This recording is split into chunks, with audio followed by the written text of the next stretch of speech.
Okay, y'all. So this is part 5 of how my ex best friend ratted on me and sent me to prison. I got 4 years. I got on the Bluebird and we went to Middleton. Middleton is like the intake unit, and there is what you do your little diagnosis and all this and other. Go through and see medical and see if you have any enemies in prison. And they give you it's like an intake.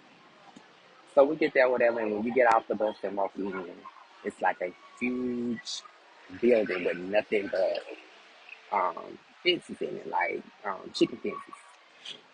And they put you in whichever one you want to go in. I think it was like by your last name, or yeah, I think it was like your last name or something. I really don't remember that part.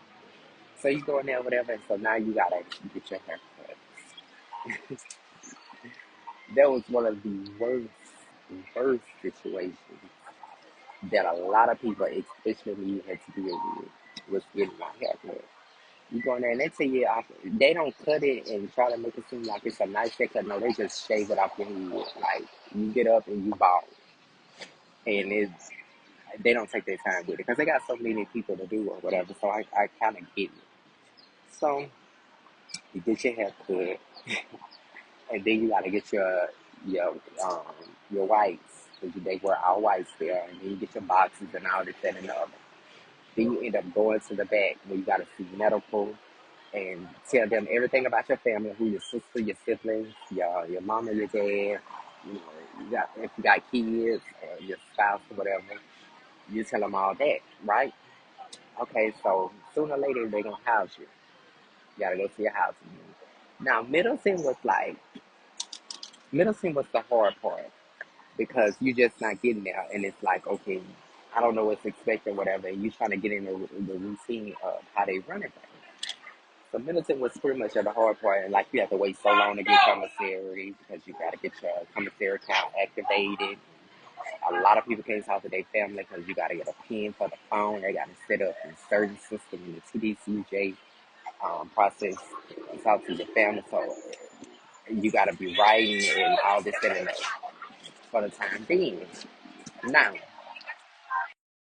you be there, you be at Middleton for probably like 2 weeks max, I think. It's like 2 weeks. Some people be there longer than that. I think I was there for like 2 weeks. Next, you got to get on another bus and go to the Walls unit. At least that's why when you go to the Walls unit, and that's where you find out what your ID unit is. Baby, let me tell you something. Walls is a beast. It's a very, very old building, and everybody from all the prisons in um, Texas come through the Walls unit. You be there, it don't tell it. You could be there 6 months. I was there a month, and it's just like the old jails that you see on prison when they got nothing but the bars, like a long hallway, but nothing but bars, nothing but bars. It's so I don't know how.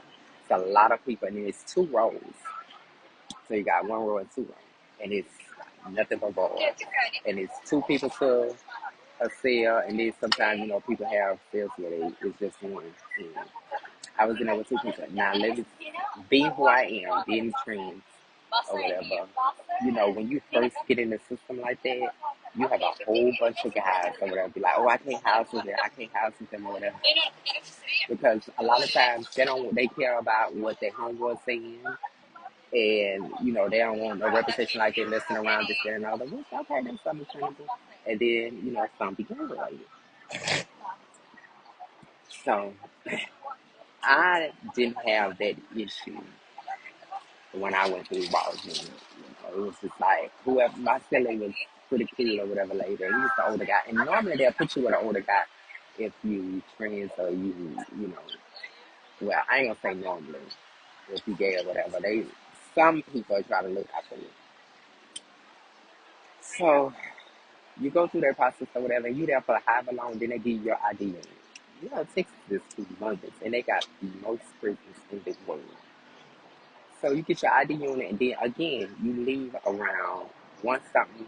I mean, like 4 something, 3 something in the morning, and you head to your ID. Ain't no telling how far it is. I had to go to Segovia unit.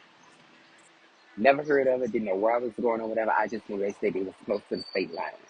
And Segovia is like a little camp over there. It ain't one of the main prisons.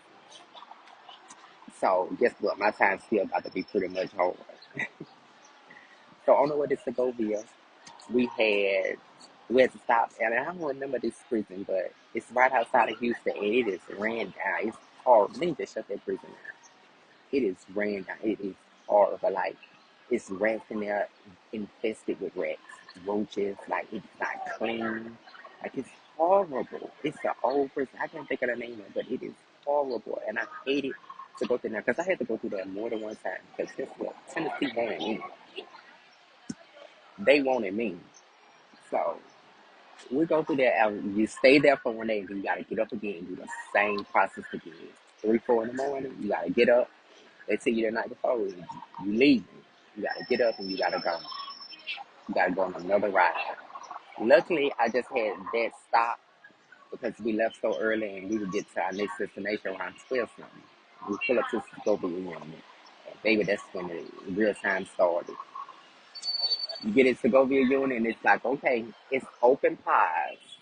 So it's like, okay, you ain't got no sales or whatever. Everything is bust wide open. There's no privacy. You know, there's the showers is bust wide open. This and another. Look, you living with 100 and some other inmates,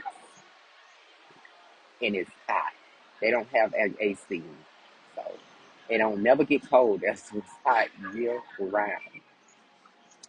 So it gets to go be on and this, that, and the other. And I get my house and I go to my house and whatever. And now it's time like, okay, you gotta learn, you gotta figure out where you going to work. They tell you where you going to work tonight. That's when my time really, really started. And that's when all of this wraps together. I was working in the kitchen. Now I'm real primp and pretty and all this, that, and the other, but I'm in the kitchen and they got me serving on the line, right? Okay, pretty simple, pretty easy. But I don't want to be on this line. Like, it's an easy job, but I don't want to be in the kitchen, period, around all this food. I really don't. But I'm in there, whatever, and the boss man at this time, he was the captain of the kitchen. He paying attention to me. And his clerk is getting ready to leave and go home or get a shift or something. Something was going on with his clerk, so he didn't have no place. So this is probably like a weekend. He ain't have no clerk, so he's like, he's gonna be my clerk. But you know, think about computers. Absolutely. What you locked up for? I tell him what I'm locked up for. He's like, oh, you smart. You know something about something. He's like, if you don't know, you'll figure it out. Yeah, most definitely. Nothing to it. Like, the computer system that they run is just, it's a kid to be there. So I am the kitchen clerk. Now, if you get the kitchen clerk job, you got a little status, right? Okay, I got a little status or whatever. But guess what? The time is still hard. The boys is trying to sneak and talk to you under the low because um, it's so invested with gang members, and they trying to sneak and talk to you or whatever. And it's like, baby, look, if you ain't trying to talk to me out in public, don't be trying to sneak and talk to me because I don't want no problems. Mind you, that if the gang members or whatever find out they messing with the girls, then it's like, okay, both of y'all gotta go. Not one of y'all, both of y'all gonna have to get up out of here. So I was very leery of that because I had never dealt with that before, in prison. And I didn't know how to, so I was just really, really cautious. I wasn't cautious enough because I got caught up with this blood. And this blood dude or whatever, he stripped on me. It's coming right now.